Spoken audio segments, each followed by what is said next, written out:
Bounce.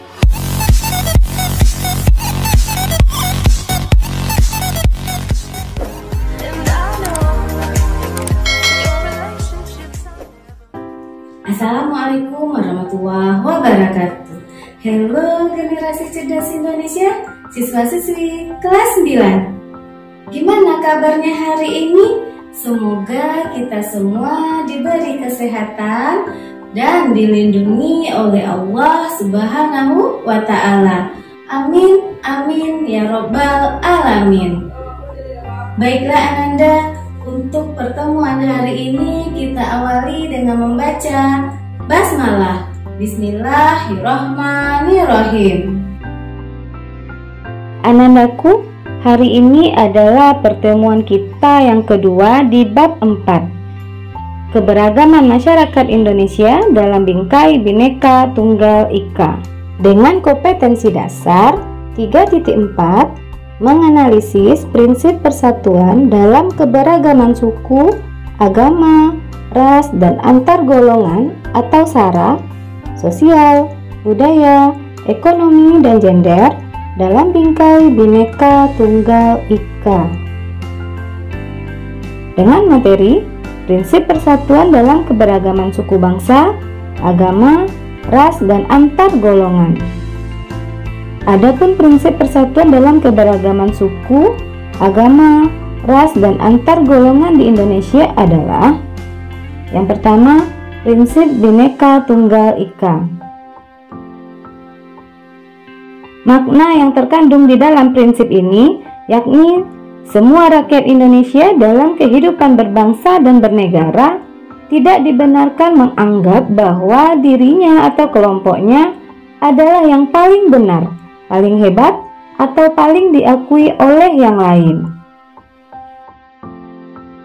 Bhinneka Tunggal Ika sifatnya inklusif, yaitu segala kelompok yang ada haruslah saling memupuk rasa persaudaraan dan haruslah hidup berdampingan satu sama lain.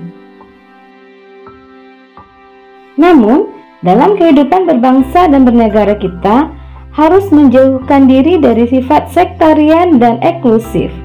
Karena ketika sifat sektarian dan eksklusif sudah terbentuk, maka akan banyak suatu konflik yang terjadi dikarenakan kecemburuan, kecurigaan, sikap yang berlebihan, persaingan yang tidak sehat, dan kurang memperhitungkan keberadaan kelompok lain atau pribadi lain.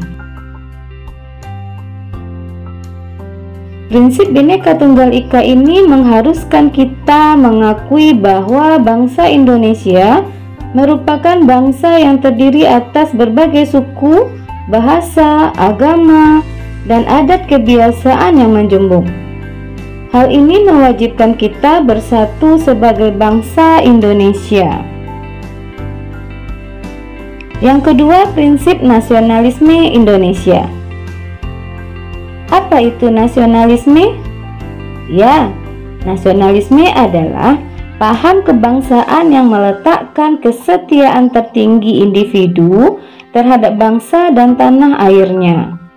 Namun, dalam hal ini tidak berarti bahwa kita merasa lebih unggul daripada bangsa lain.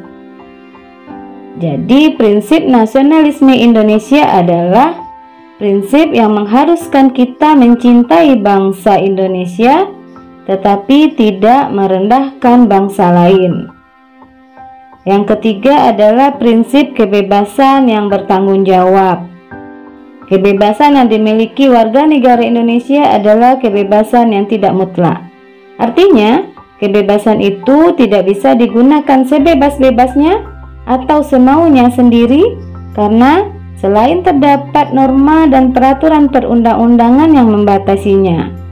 Kebebasan tersebut juga harus dipertanggungjawabkan secara moral kepada Tuhan Yang Maha Esa, kepada diri sendiri, maupun kepada sesama.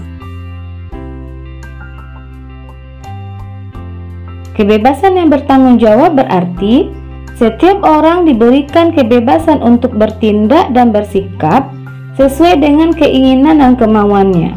Namun, harus sesuai dengan norma atau aturan yang berlaku. Jadi, orang yang melakukan kebebasan tersebut harus bisa mempertanggungjawabkan apa yang telah dilakukannya.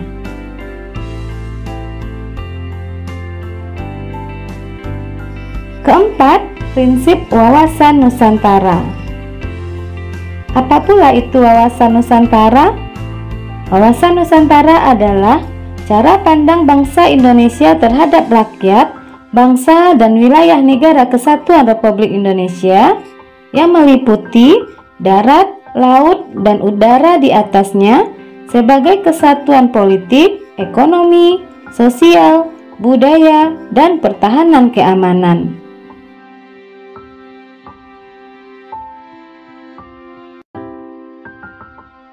Wawasan nasional itu selanjutnya menjadi pandangan dan visi bangsa dalam menuju tujuan dan cita-cita nasionalnya. Wawasan Nusantara adalah sudut pandang geopolitik Indonesia secara mendasar. Secara harfiah, wawasan Nusantara berarti konsep kepulauan.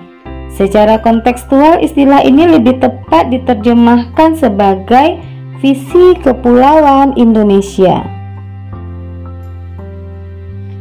Dan prinsip yang terakhir yaitu yang kelima, prinsip persatuan pembangunan untuk mewujudkan cita-cita reformasi. Prinsip persatuan pembangunan untuk mewujudkan cita-cita reformasi dengan semangat persatuan Indonesia. Kita harus dapat mengisi kemerdekaan serta melanjutkan pembangunan masyarakat yang adil, makmur, dan sentausa.